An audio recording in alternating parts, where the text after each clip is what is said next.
ka na? Ayos ka lang ba? Happy ka ba? O sad pa rin ba? Kaya't halika na, sumama ka na selfie na, groupie na at iba pa.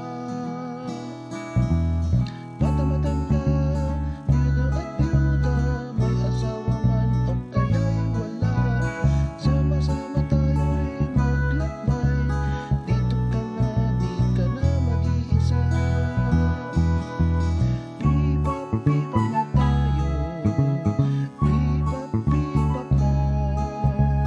Let us be hip and let us up, tara sa munting tahanan, tahanan ni Kristo.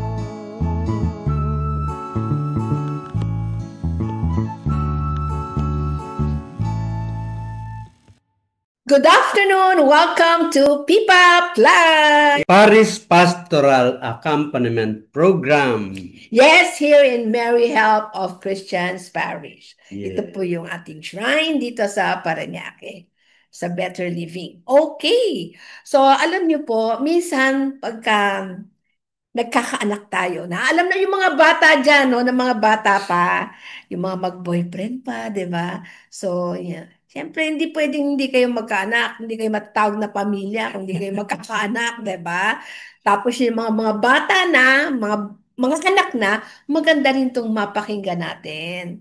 Maganda yung ating topic kasi talagang kailangan natin itong magawa at malaman. Para pagdating ng panahon na ugod na tayo, marirealize natin yun. Ay, buti pala. Ipinasa ko. Yan yung title natin ngayon eh. Basketball. Ipasa mo. Ipasa mo. Yan. Hindi ho bola ha. Yan.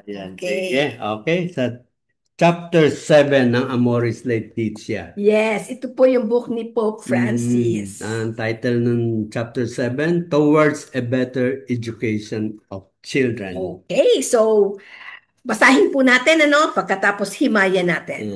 Okay? Anong paragraph? Paragraph 287. Okay. Raising children calls for an orderly process of handing on the faith. This is made difficult by current lifestyles, work schedules, and the complexity of today's world, where many people keep up a frantic pace just to survive. Ayan ang problema ngayon. Parang hindi ba dati, parang isang paswit lang at pagka nag-ring na yung bell ng alas 6 ng hapon, takbuhan na yung mga bata sa bahay para sa Angelus. Pero ngayon, nako, nagkanda sugat-sugat na yung dila ng nanay, wala pang dumarating. Walang naririnig. Walang naririnig. Babalikan ka. Wait lang! Wait lang! 10 beses na wait lang. Tapos, Yes. ang trabaho ngayon, Yan. parang 24/7. Call, anytime call. Oo. Dati, 8 to 5 lang tayo. Hindi ba? Trabaho. Ngayon, malaki ang sweldo. Correct. Pero, anytime natatawagan ka kasi ang technology ngayon ay talagang madali kang hanapin. Yung iba, lalagyan ka pa ng yung tracker. Oo. Alam ko nasaan ka. Medyo mahirap. Siyempre, hindi po naman natin masisisi kasi ganyan po naman talaga tumatakbo ang mundo. Kaya nag-aaral tayo para hindi tayo mawala kahit anong mangyari. Yan. Tapos, alam mo ba yung yung tinatawag nilang alpha generation? Yung digital, digital world. Sabi, ang hirap daw ngayon kumonekta sa kanila. No? May sarili silang mundo. Correct. At saka alam niyo, meron ako medyo hihilis ako ng konti, no? Na kasi nabanggit mo yung alpha generation. Pag-aralan po namin sa isang seminar. So, ibababa po natin yan para malaman din ninyo. Kaya mag-abang-abang lang kayo sa mga susunod na mga talks na gagawin natin sa Siman. Open for all po yan. So, anyway, yan yung maraming nagsasabi ngayon. Mahirap yung mga bata ngayon. Ang hirap na nilang abutin din. Oh, yun. Yes, kaya dapat alam natin kung paano. Paano? Diba? Yes. Kaya, nasa first two sentence pa lang tayo, ang haba na ng sinabi namin. Ganun po talaga ka-importante at very interesting po yung topic Di natin. ba yung ibang bata, maano sila sa technology, sa gadget? Oo. Oo, nasa stroller pa lang, may gadget na. Ang bilis nilang makaalam, no? Mm. Parang pag pinahawak mo lang sa kanila yung gadget, parang alam na nila yung pipindutin nila. Samantalang tayo tanong ng tanong, paulit-ulit, hindi natin maalala. Tapos sabi, meron daw silang parang ibang venue. Di ba tayo, yung dahil sa Facebook, yan ang ating napupuntahan, di Mm. ba? Sila, meron silang iba na mahirap marating ng mga kaedad natin. Ay, oo. Akala natin lahat. Wala na. Laos na po sa mga bata yan. Facebook. Facebook. Tayong matatanda na lang po yan. Alam niyo ba yun? Okay, so let's go to the next Sige. sentence. Even so, yan, kahit daw na ganon, the home must continue to be the place where we learn to appreciate the meaning and beauty of faith, to pray and to serve our neighbor. This begins with baptism, in which, as St. Augustine said, mothers who bring their children cooperate in the sacred birthing. Thus begins the journey of growth in that new life. Faith is God's gift, received in baptism, and not our own work. Yet, parents are means that God uses for it to grow and develop. Hence, it is beautiful when mothers teach their children to blow a kiss to Jesus or to Our Lady. How much love there is in that. At that moment, the child's heart becomes a place of prayer. Okay, sige. Tingnan natin. Nandyan kasi ang role ng mother. Di Yeah. ba?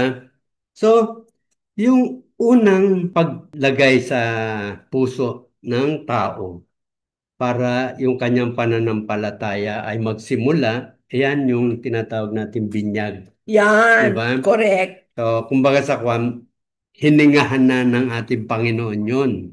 At yung kanyang kwan ay nagkaroon na ng connection sa ating Panginoong Jesus. Kasi po isa po yun sa mga sakramento na sinasabi natin na dapat po natin mga Katoliko ay dapat lahat po tayo ay meron yan. Mm. Kasi anong sabi dito? Kasi po para po mahawa natin sila sa faith natin. Unang-una, kailangan ibigay ni God yon as a gift to a person. Mangyayari po yun pag siya po ay nabaptize. Mm. Ngayon, tayo po, magulang, ang magtutuloy nun. Kumbaga sa ano tayo yung gardener, no? Tayo ang mag-aalaga para tumubo po yung kanyang faith na gift ni God. Oo. So, yung mother, lalo na yung mother, kasi sila Yes. yung naiiwan sa bahay eh. So, sila talaga ang nagtuturo. Maliit pa lang yan, di ba? Yung parang rosary, tuturuan nila magdasal ng pagkayong kakain, di ba? Oo. Yung, Sign of the cross. sign of the cross. Ito ko dyan, ah. Mm. Meron akong kilala. Nituruan niya yung anak niya mag-sign of the cross. Di ba nga, tingnan mo ha, tinitignan ng bata kung paano natin ginagawa. Di ba pag nagmamadali, parang ganun lang tayo. Kaya yung bata, nung nakita ko maliit pa, kumuha siya ng yung holy water. Wala pa kasing COVID no, no? Pagkuha niya ng water, gumagano na siya. Teka, sabi ko yung nanay kasi kung saan pa ganun lang. Yung bata akala ganun lang. Katawa. Anyway, lumaki na yan. Alam na naman niya. Pero talagang tinitingnan ng bata kung paano mo ginagawa. Oo. So, it's so Yan important. pala, yung panahon na yung bata ay hindi makakalabas nang hindi ka kasama. Oo. Talagang full, 100% in control ka ron sa bata. So Yan. talagang lahat maituturo mo sa bata. Lahat yon ma-absorb ng bata. Lalo na pagka yung nakikita ginagawa mo, sinusundan ng bata yon. And that is very, very important. Kasi kanina nga sinabi natin, diba? yung mga generation ngayon, pagka yung nagsimula na sila ay nakakalabas na mag-isa na hindi ka nakasama, ito na yung natatakot na yung mga parents. Hindi nila alam kung ano ang influence na makukuha nila ron sa mga kaklase nila, sa kanilang mga kalaro. Kaya ito is the foundation. Yung Yes. period na yon na ikaw ay may 100% control dun sa bata. Kaya po, tayong mga magulang, ang galing ni God, no? Kinreate niya tayo, nagsimula sa bata. Ngayon yung bata, ignorante, inosente, walang alam. So kung ano yung makita niya, talagang tinatanggap po Na-absorb niya, niya yun. na-absorb po Parang talaga sponge. niya. Kaya para sa atin, hindi po dapat maging mahirap yun kasi para siyang sponge na itinuturo natin. Ngayon, ang nakakalungkot, kung wala ka. Yun. Yan ngayon ang Sense. isa rin sa problema. Dahil di sa una natin pinag-usapan, busy-busy sa trabaho. Even sila pala, meron din silang parang time constraints. Yes. Tapos, kailangan nilang ma-fill upan yung kakulangan sa budget. So, pareho nagtatrabaho. Correct. Pero alam nyo, no, sa totoo lang, kahit na nagtatrabaho kayo, pag alam ni Lord na talagang gusto nyong matuto yung anak nyo, gumagawa si God ng paraan para magkaroon kayo ng time. Yung willingness lang ng heart ninyo na talagang nagdasal ka na, Lord, gusto kong maturuan yung mga anak ko, kaya lang sobrang busy ko sa trabaho, bigyan niyo po ako ng time. Pag totoo po talaga yung dasal ninyo yan, ibibigay po ni Lord yung time. Kahit maiksing time at parang quality time. Hindi quality time na Quality mag-shopping, time. ha? Hindi shopping. Yung quality time na may maituturo ka sa kanya. Oo. Yun. Yung pagtuturo talaga. Correct. Yan ang dapat seryosohin ng mga, lalo na yung nanay, kasi siya yung nandun eh. Ngayon, ang nagiging problema nga, yung nanay ngayon ay kasama na ng tatay na Oo. nagtatrabaho. Kasi no, nung panahon natin noon, yung mga magulang natin, lalo na yung nanay, kaya nga sabi yung, anong tawag sana, Housewife. housewife. Kaya yun yung tawag, housewife. Kasi parang talagang ang nanay, Manager. sa bahay lang. Ngayon siya lahat talaga. Ngayon, hindi na, lumalabas na rin siya. Sino ngayon ang Babysitter. Yan. nagtuturo sa kanila? Yung gadget. Gadget, O kaya babysitter. babysitter, yung yaya. Mga Ayan. yaya. O kaya yung mga napapanood nila sa mga novela, Correct. video. Kaya, meron naman pong pag-asa kahit na ganon, basta maging faithful lang kayo kay God, and then God will, the more will be faithful to you para turuan yung inyong anak. Okay, so let's go. Sige. Handing on the faith presumes that parents themselves genuinely trust God, seek Him, and sense their need for Him. For only in this way does one generation laud your works to another and declare your mighty acts. And fathers, make known to children your faithfulness. This means we need to ask God to act in their hearts in places where we ourselves cannot reach. A mustard seed, small as it is, becomes a great tree. This teaches us to see the disproportion between our action and their effects. We know that we do not own the gift, but that its care is entrusted to us. Yet, our creative commitment is itself an offering, which enables us to cooperate with God's plan. Okay, so pumapasok na yung father. Ang father ang parang medyo ang tingin ng bata riyan, ano yung parang firm, no? Talagang matatag siya. Kaya nga hindi nakikita doon sa father yung parang hindi malaman kung anong desisyon niya. The father should show, sabi nga, yung kanyang katatagan, yung firmness niya, yung faithfulness niya sa pagsunod kay God. Huwag niyang isipin na yung faithfulness sa pagsunod kay God, humihina ang kanyang pagkamacho. Ganon, di ba? Dito, nakikita natin na yung mga magulang ay kailangan talagang makita na sila ay fully connected sa ating Panginoon Yes. and full dependence sa mga biyaya ng Diyos. Amen. Kasi alam dapat ng bata yun na, uy, doon pala siya kumakapit, mapunta sa parang kamuwangan ng bata na Mm. yung kanyang magulang ay mayroong isang pinaghuhugutan ng kanyang lakas. Meron tayong sinasabi na Mm. hindi mo maituturo yung hindi mo alam. Yeah. Hindi mo mapapakita yung hindi mo naman pinaniniwalaan. Oh, yeah. Kailangan genuine po tayo. Totoo, hindi tayo nagdadrama lang, no? Na para maging, kunyari sasabihin mo, oh, dapat magsimba tayo every Sunday, pero hindi ka pala nagsisimba.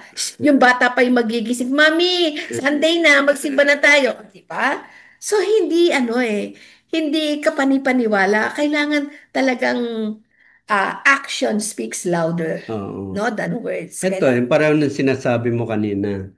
Sabi mo, dapat talagang magtiwala ka kay God. Lahat ng pangangailangan mo, yung mga concerns, yung mga challenges, sabi natin, paano ba natin mapagkakasya yung time natin? Yeah, Maiksi lang ang time correct. natin. And yet, kailangan din natin bigyan ng time yung pagtuturo sa bata. Maraming pamamaraan, pero God will really help you. Ang ganda ng example dito ni Pope Francis, no, na nakuha rin naman to sa Matthew, sa verse sa Matthew. Yung kinumpare sa mustard seed. Parang ganyan nga yung pagtuturo natin. Ang liit-liit lang, parang yun lang yung tinuro ko Pero pag nakita mo, wow, naku, naging pare yung anak mo, o naging madre, o kaya talagang naging ibang-iba siya, di ba? Pero anong ginawa mo? Baka nga hindi ka pa nagturo, pero you were faithful to God, no? Naging talagang religious ka, yung ganyan, ano nakita talaga, magugulat ka. Na parang yung nagsimula sa maliit, ang laki kasi ng mustard na puno, di ba? Pero bakit? Because God is there. Si God ang nagpapalaki niya, pero ginagamit ka lang. Yes. Kasi syempre, hindi naman invisible si God, di ba? So, ikaw yung ginagamit. Kaya nagugulat ka, kasi hindi naman ikaw yun, si God naman ang nagtrabaho doon. Kaya huwag tayong matakot na kahit maliit lang yung time na ibigay natin sa Kanya, kasi nag-work kayo, si God na po ang bahala doon. Basta't pagtiwala lang kayo na, Lord ha, ikaw bahala sa anak ko, pero gagawin ko lahat ng magagawa ko. Makikita naman ni Lord yung faithfulness mo. At God can see your heart if you are true to your words. Kung talagang gusto mong turuan yung anak mo, siguro kahit puyat ka, gusto mo nang matulog, sinabi mo, basta pag uwi ko, may matuturo ako kahit isa lang. Oo. O, ganun. Merong isang tip na maganda yung binigay yung umattend tayo ron tungkol sa digital generation, no? Kung paano sila i-handle. Ang sabi ron, alagaan mo yung anak mo ng first 7 years. Yeah. No?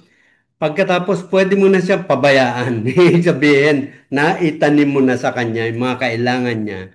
So that kahit sino ngayon ang mag-handle sa kanya, yung mga bad influence na yan, hindi sila madadala. Meron akong dyan, patotoo ako. Basahin muna natin yung last part. Sige. Okay, sige.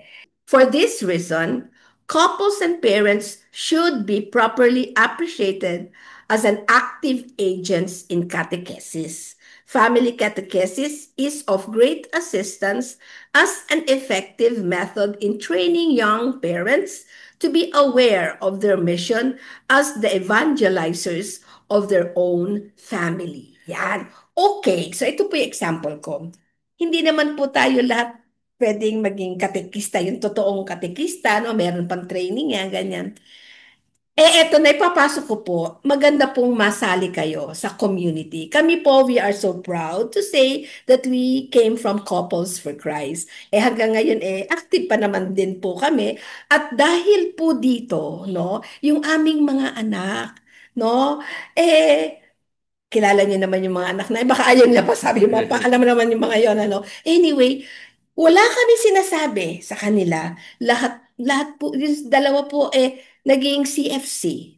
Kasi nagsimula po, naging member kami ng CFC, ano po. Pagkatapos, di syempre may mga anak, yung anak namin, dala-dala namin dahil naging Kids for Christ coordinator kami. So kasama lang namin sila.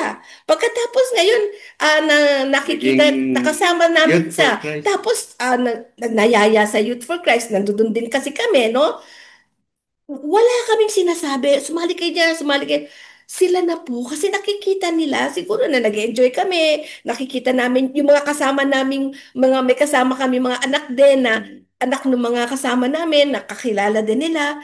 So nakakatulong po kung saan ninyo dinadala yung mga anak ninyo. Mm. Pinakamaganda po talaga, sumali kayo sa community. Ang dami pong mga community na mag-asawa na family. Syempre kami, inaano namin, couples for Christ, di ba? Kasi dun kami. Pero marami naman pong lahat kasi may mga kasama din kami, Ligayan ng Panginoon, Sacred Heart, no? Meron din kami mga El Shaddai na kasama. Lahat po ng community, pwede niyo pong samahan na kasama ang anak ninyo. Oo. Kasi pagka nasa community sila, at least yung mga activity nila is about the family, Yes. interaction sa mga family. Pagka yung wala, ang kadalasan, ang napupuntahan ay dun sa mall, di ba? So, Yeah. kung ano-ano mga laro doon na pwede. The first environment na dinadala mo yung mga anak mo is an environment where there is a good interaction sa Yes. mga tamang tao. Sabi nga, after 7 years, pabayaan mo na yan. Lahat yung nakatanim na sa kanyang puso, no? Totoo Medyo yan. nakukonsensya yan pagka merong mali nagagawa. Yan. Alam niyo, totoo talaga yan. Makaka-relate ako dyan kasi yung mga anak namin talagang tinutukan din talaga namin. Siguro nga, kasi nga nasa community rin kami, kasama namin sila. Pagkatapos ano ko housewife po ako, hindi po ako nag-work. Kaya siguro hindi inalaw ni Lord na maging doktor ako. Para maikwento ko yung buhay na pagiging housewife talaga sa bahay. Pagkatapos, no, nung 7, hindi lang talagang hindi po talaga kami masyadong matutok na nung ano. Tapos minsan nga nung lumabas yung anak ko, sabi niya, magkita daw sila ng mga kasama niya sa school. Mm. Pagkatapos sabi ko, hoy, sabi mo sa akin, pag natikman mo yung beer o kaya pag nanigarilyo ako, anong feeling mo dumating siya, sinabi sa akin, o ano, tumikim ka ba ng beer? Ayoko. Sabi niya, nagsigarilyo ka? Ayoko. Hindi po ako yung parang, wag ka maganito wag ka maganyan. Hindi, kasi ano yun minsan ewan ko hindi po kasi ako yung tao na bawal, bawal, bawal. Hindi po ako kasi ganon. So sabi ko, hindi ko naman sila ini-encourage, pero inaano ko lang sa'yo, wala namang masama. Tingnan mo, may kasama ka. Kasi yun po yung sinabi ni June na pag naturo mo na sa kanila lahat, kung ano yung pwede mo na talaga silang i-release. Hindi ka matatakot. At kami ni June, talagang tuloy-tuloy naman kami nagtatrust kay God. Kaya we entrusted to God our children. Yeah. Kasi may sinabi dito na mas makikita ni God. No, yung time na hindi mo makikita yung mga anak mo, si God yung nagbabantay. Oo. Kasi nagtitiwala tayo sa Kanya. Ang isa pa rin napansin ko, nung ang time mo sa mga bata, nung maliliit pa sila, hanggang sa lumalaki, talagang nandun lagi, ang connection ninyo, talagang ang bonding napakaganda. Yan, yung connection ninyo, ibig sabihin kahit na meron na siyang napupuntahang ibang lugar, nakakaalis na siya, ang connection na yan ay hindi nawawala. Di ba? Kasi ngayon, ang problema ngayon ng mga tao, yan yung tinuro sa atin Mas gusto pa nilang kausap yung kanilang ka-digital. Oo. Yun ang kausap. Ikaw ayaw ka na niyang isama doon sa kanyang digital world. Ano ba ang magagawa ngayon ng mga magulang? Dahil nahihirapan na silang mag-communicate dito sa mga alpha generation na children. Sabi niya, ang unang kailangan maging goal nila is to reconnect. Yes. To reconnect na magkaroon ulit sila ng na nakakapagkwentuhan sila, na ikukwento sa'yo ng anak mo, parang safe siya magkwento sa'yo at hindi mo siya i-judge. Yeah. Ikaw na mag-approach. Anak, ano ba yan? Paano ba yan? Okay, ito yung ginagawa. Yung gano'n. Ngayon, kung parang ayaw niya magsalita, nagtatry ka, di ba? Nakikita niya na hindi ka nega. Oo. Para alam niya na hindi siya nagtatago sa iyo. Mapapansin mo raw yan pagka yung magulang nagko-communicate sa mga anak na alpha generation, ang parang isang tanong, isang sagot. Ganyan. Tapos marami silang hindi sinasabi sa'yo. At saka ang isa pang pwede natin gawin mga magulang, kunyari ganyan, no? Na hindi, kasi syempre, wala tayong magagawa. Andyan na kayo sa age, kasi kami, matanda na kami. So syempre, yung mga anak namin, hindi naman naging alpha generation sila, no? So kung magiging ganyan yung anak ninyo, no? Since alam na ninyo ngayon, huwag kayo masyadong stricto. No? Sabi nga ni Jun, Oo. kumonek kayo sa kanila. Pagkatapos, alam niyo naman ninyo yun no? Nakikikonek ka lang, hindi ka naman sumasama talaga. Baka ikaw pa yung mahawa.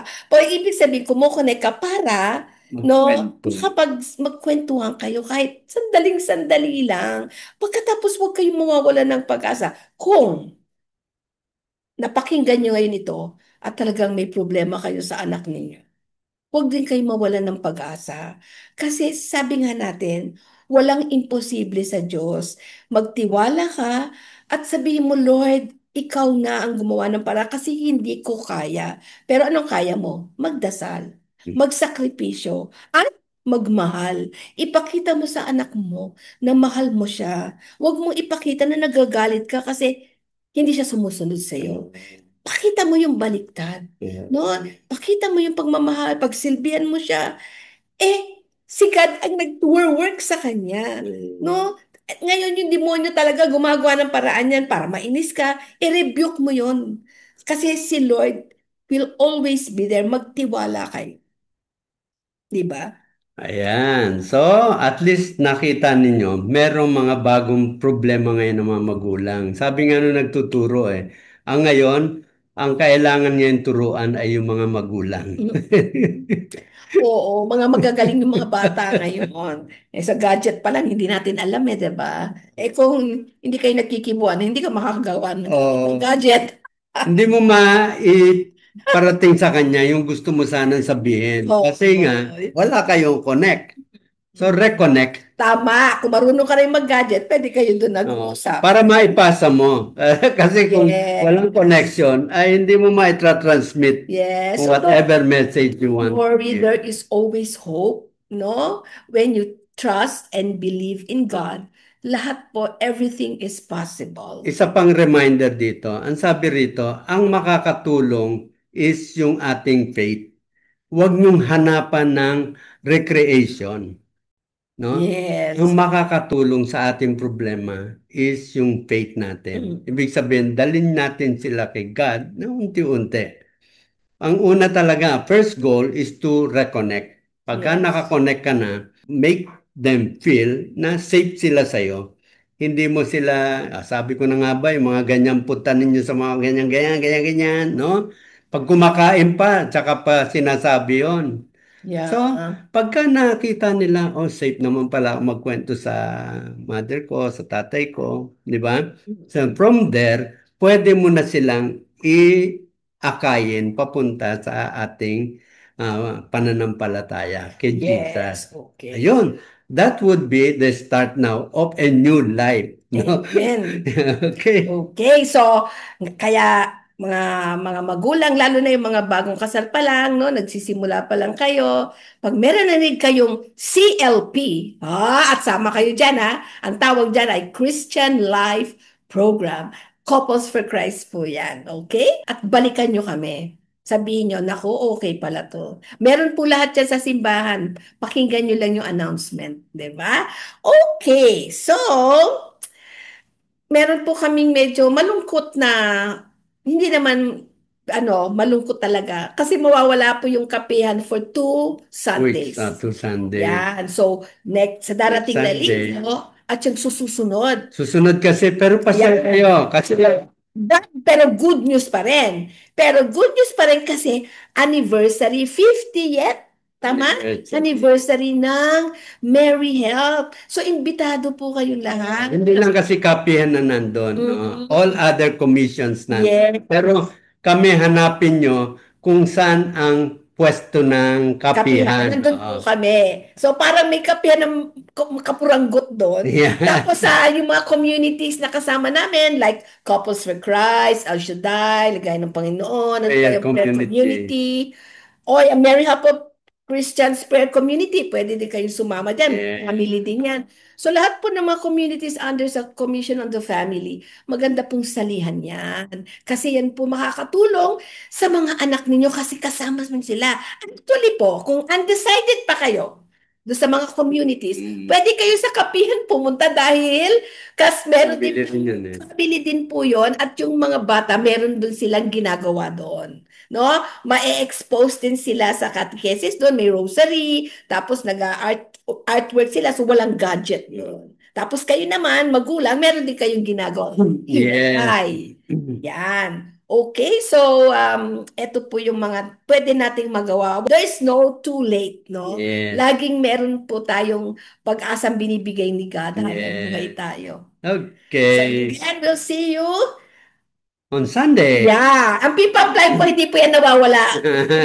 Pumaraw, Kaya nga na tayo nagkaroon dahil nagka-COVID di ba? So, hindi po mawawala yung Pipa Fly.